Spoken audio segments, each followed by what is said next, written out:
Hello, welcome back to another Mail Day video. This is kind of more of an update video really, but I've had a kind of bunch of titles that have been coming in packages over the past couple of weeks.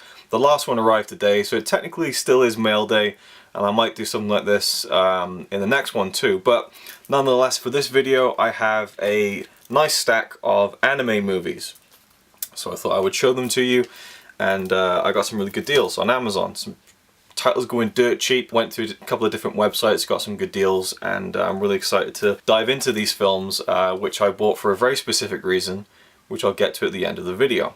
The first title is Summer Wars from Mamoru Hosoda, who I think I've only seen one of his films actually, which would be The Girl Who Leapt Through Time, which I love that film so much, and they're releasing a deluxe edition in the UK at some point in October I think, so I'm definitely going to get that because it has all the extras, which were on the American Blu-ray, or the DVD on the American Blu-ray, and it's way out of print. The UK release is bare bones, so I'm really excited for the new release of The Girl Who Leapt Through Time with all the extras. Anyway, Summer Wars, I think it's his second film after The Girl Who Leapt Through Time.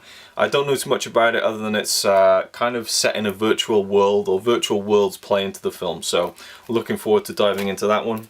The next one is from acclaimed anime director Satoshi Kon, who sadly passed away in his mid-40s, only made a handful of feature films including this one, Paprika. Apparently this is about some therapists who have the chance to explore their patients' inner psyche by entering their dreams, which sounds really cool and kind of visceral, and I've always been intrigued by this film. It's always on Amazon for a really low price, so finally picked it up. There's some good extras on there, filmmaker commentary even, which is really interesting, so I really am intrigued to dive into Satoshi Kon's films, which is why I picked that one up, because I also got this, which was screaming at me at HMV when I was back home for the summer, but it was a bit too pricey, like 25 quid. Found it on Zavvi for a decent price, got like 10% knocked off. It is Perfect Blue. Nice steelbook edition, feels nice and weighty. This, I've heard nothing but great things about. It looks right up my alley, kind of a psychological thriller by the looks of it at least. It's about this woman who's in a Japanese pop band, and she retires from singing and moves into the world of acting, and things take a dark turn. It just looks incredible. There's quite a bit of bonus features on here as well, but this one is probably the one out of all of them I'm really the most keen to dive into, I think. Next we have Tekankh, I think. This is an anime based on a manga, but it's directed by an American, I believe, who moved to Japan. I just find that concept really interesting. I'm not sure if he's American, but he definitely was not Japanese. And I don't know anything about the story here. This was so cheap. From the animation studio that brought you the Animatrix, which I quite enjoyed at the time, comes this visually stunning new anime film based on the manga. In Treasure Town, life can be both gentle and brutal. This is never truer than our heroes, Black and White, two street urchins who watch over the city doing battle with an array of old world yakuza and alien assassins vying to rule the decaying metropolis. I'm in.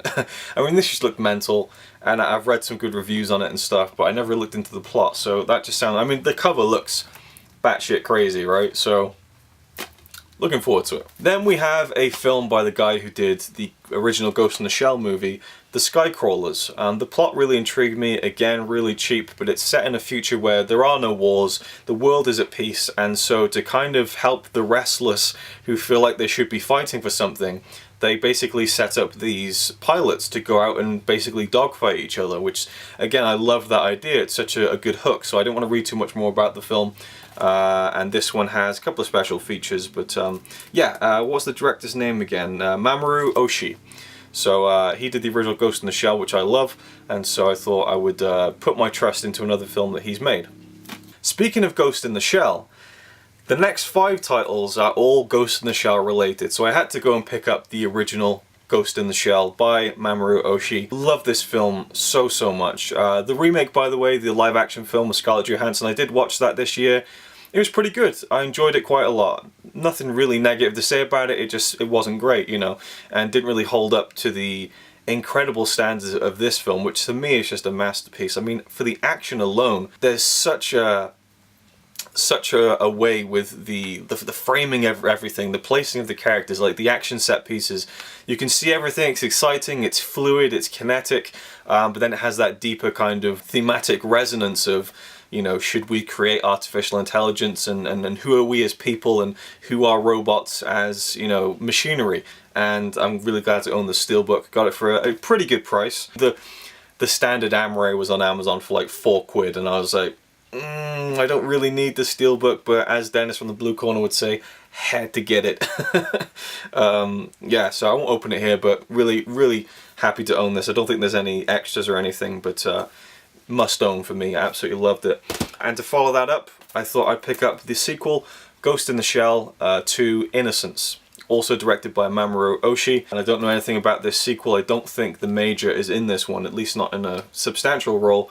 This one has a commentary by Mamoru Oshii and animation director Toshihiko Nishikubo, and an interview of the director, a making of the film, so quite a few good special features on this, but I haven't even read into this one, so I don't know anything whatsoever. And the same thing can be said of the final 3 that I picked up, all for £5 each, actually less than £5, the standalone Complex series. Now, I don't know too much, but from what I understand, these are basically, or one of them, or 2 of them at least, some of them are edited from a complete anime series. So I believe the first one is Ghost in the Shell Standalone Complex Laughing Man, and this was edited from a Ghost in the Shell series.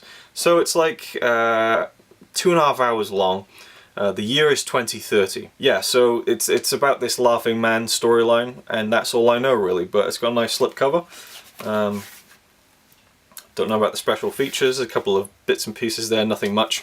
I'm just intrigued, you know, I want to dive into it more, just looking at the images on the back, you know. I feel like I want to get into that world more, and if I don't like them, I don't like them, but I wanted to give it a shot at least. So, Laughing Man, Standalone Complex, and I know that that is followed up by Standalone Complex Individual 11. The year is 2030, 6 months have passed since the Laughing Man incident, so yeah, this is kind of a Laughing Man incident. So yeah, this is a follow-up to the Laughing Man. That's all I know, again. But one thing I can say for sure is that the final one, Ghost in the Shell Standalone Complex Solid State Society, is a TV sequel to those 2, I think. Fingers crossed. The year is 2034, okay. And I'm seeing familiar characters on the back of these things, so yeah, this one has loads of special features actually. And yeah, they all have slipcovers.